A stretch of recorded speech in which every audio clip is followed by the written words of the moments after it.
Hi everyone, it's Eleanor from Art with Eleanor, and today I'm going to be showing you how I painted a turtle using watercolour paints.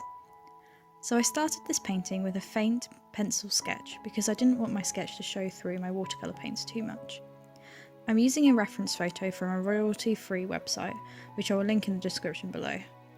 If you want to use the grid method or a graphite transfer to skip straight to the painting phase, then feel free. I personally enjoy a quick sketch as it gets me warmed up whilst I can still erase my mistakes.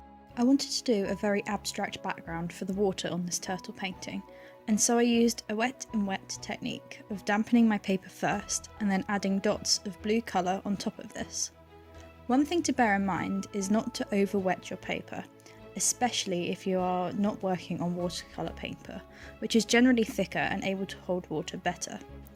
I found it really satisfying to add a dot of dark blue and watch the colour diffuse out into the water already on the page, and I think it gave a good effect of rippling water, meaning I was really happy with this more abstract and loose background. The fact that it was very simple to do makes it even better. Now, starting on the turtle itself. As you'll be able to see, I am working with watercolour pencils to give the base layer for each tile shape of the shell. I did this because my current watercolour set doesn't have very good brown colours, so I thought using my watercolour pencils would give me a good tone for the base layer, which I could later add to with the colours in my watercolour palette. It would be completely possible to do this whole painting using watercolour pencils, just building the layers up in a very similar way to what I'm going to show you.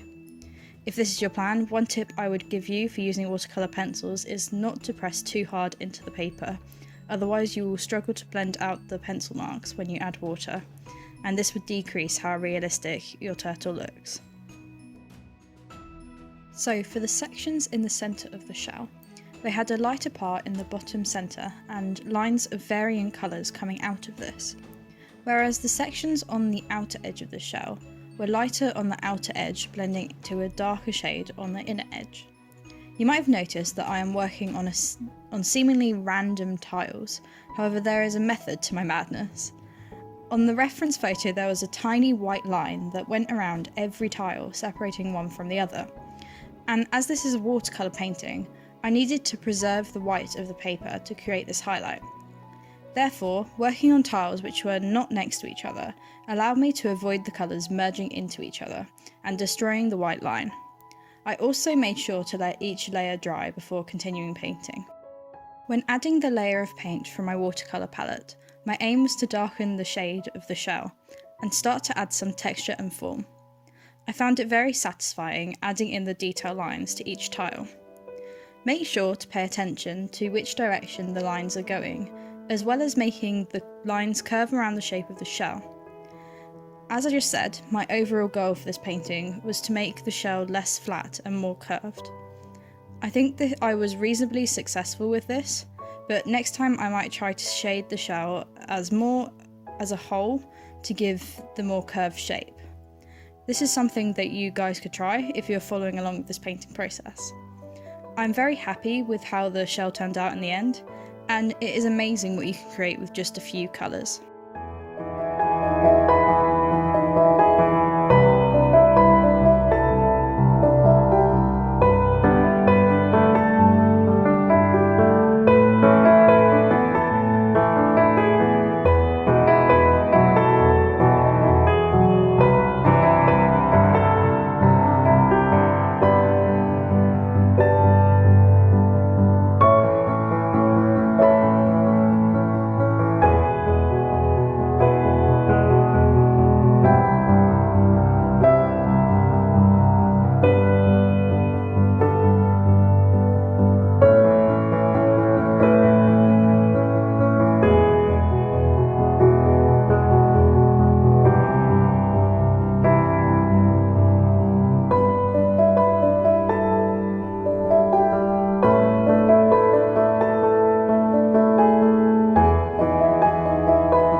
For the flippers, I put down a base shade of a light brown and then used a very small brush to paint in each dot in a darker brown colour. To give depth to some of these shapes, I went in again with a black shade and added in some even smaller dots and shading. When doing this, although it is important to pay attention to the reference photo, I took a bit of creative liberty, as it would have taken me ages to paint the dots exactly as is shown in the reference photo. The head had a very similar process to the flippers. However, I decided to add the base layer afterwards so that it blended a bit with the dots. I then went back in with a yellow and black colour to add in some shading and texture to the dots of the head. To do the neck, I added loads of tiny dots in rough lines to give the impression of a wrinkly neck, and I think this turned out really well.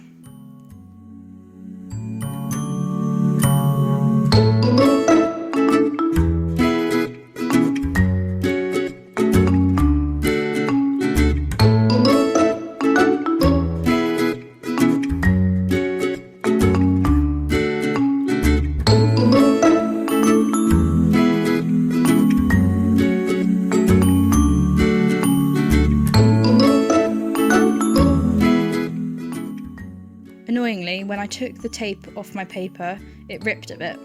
So I might see if I can find a frame that covers the white border, or trim my paper to fully remove the rip. Luckily, it did not ruin the painting, and I'm very happy with how it turned out. Well, that's it for this tutorial. If you have any questions, be sure to leave a comment down below, and I'll do my best to get back to you. Thank you so much for watching, and if you did enjoy this painting, be sure to give it a like and subscribe for more art content like this.